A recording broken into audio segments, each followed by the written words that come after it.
Monsieur le Président, chers collègues, bien évidemment, qui seraient contre, exprimer en mon nom, et puis tous ceux qui siègent à mes côtés, en général, les passionnés du football, quelle est la tristesse que l'on vit depuis maintenant quelques semaines, avec une échéance qui devient un ultimatum pour samedi, dont on connaît l'issue. Nos Gigi vont descendre en Ligue 2.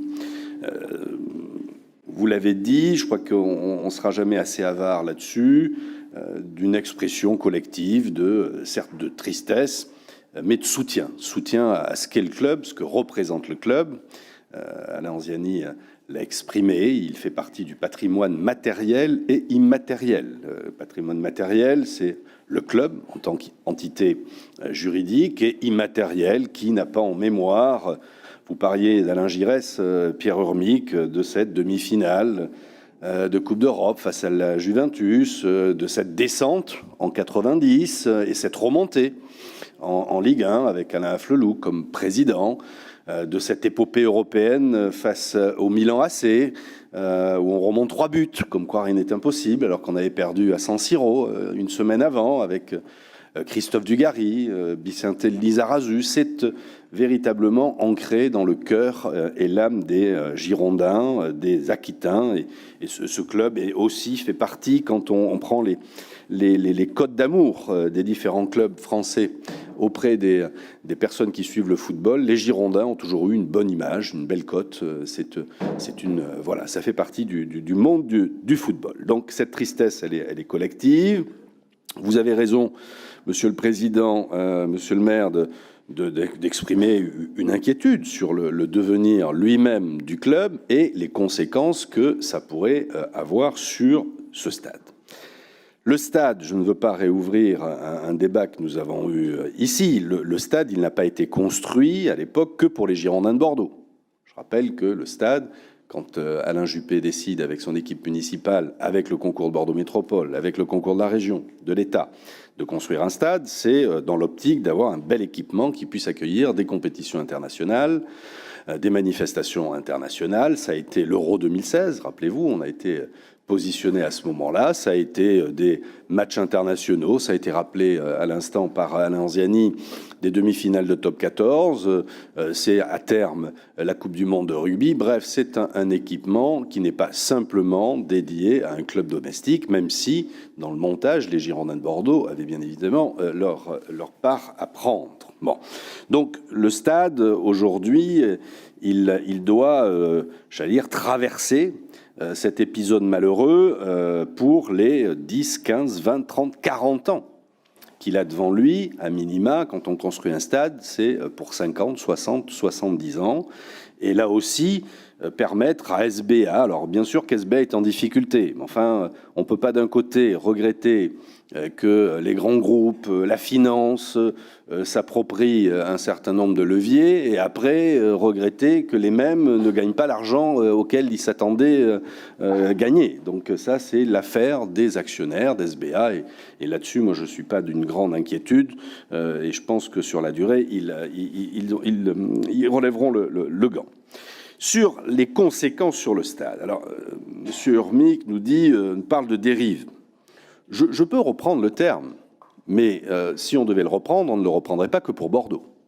Quand vous regardez les 20 clubs aujourd'hui qui jouent dans le championnat de France en Ligue 1, il n'y en a plus que 4, sinon 3, qui sont sur un modèle un peu... j'allais dire utopique, pas utopique, mais enfin idéaliste, d'une réunion associative de gens locaux réunissant autour d'eux et des bénévoles et des soutiens financiers. C'est aujourd'hui la rareté. Quand vous prenez l'actionnariat de tous les clubs français, où ce sont des fonds étrangers, ou en tout cas des capitaux étrangers, ou des grandes entreprises ou des grandes familles qui sont propriétaires. On peut le regretter, on peut l'accompagner, peu importe, c'est une réalité. Donc là-dessus, Bordeaux, les Girondins de Bordeaux, quand M6 décide de céder le club, ils ne sont pas dans un contre-courant, ils sont dans un mouvement général de ce qui se passe au niveau du football français. C'est vrai dans les autres pays européens. C'est une réalité, c'est factuel. Donc on peut parler de dérive, elle est peut-être globale, mais elle n'est pas que bordelaise. Premier point. Deuxième point, je serais tenté de dire qu'entre la cession du club et ce qui se passe aujourd'hui, ce n'est en aucun cas la gestion financière, économique, juridique du club qui amène les résultats auxquels on assiste. Moi, je suis un supporter comme beaucoup d'entre vous, l'ensemble d'entre vous. Je serais incapable de vous dire si l'entraîneur a été bon. J'ai mon opinion. Enfin, je ne m'autorise pas à l'exprimer. Si les joueurs sont assez motivés et si la taille des crampons est la bonne pour la bonne utilisation du ballon. Bon, non.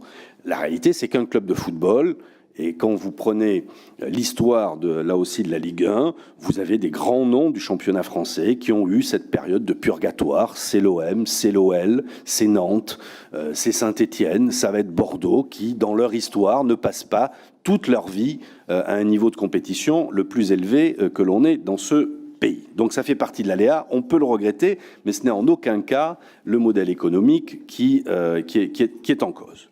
Pour l'avenir, je pense que, appeler de nos voeux, espérer, ok.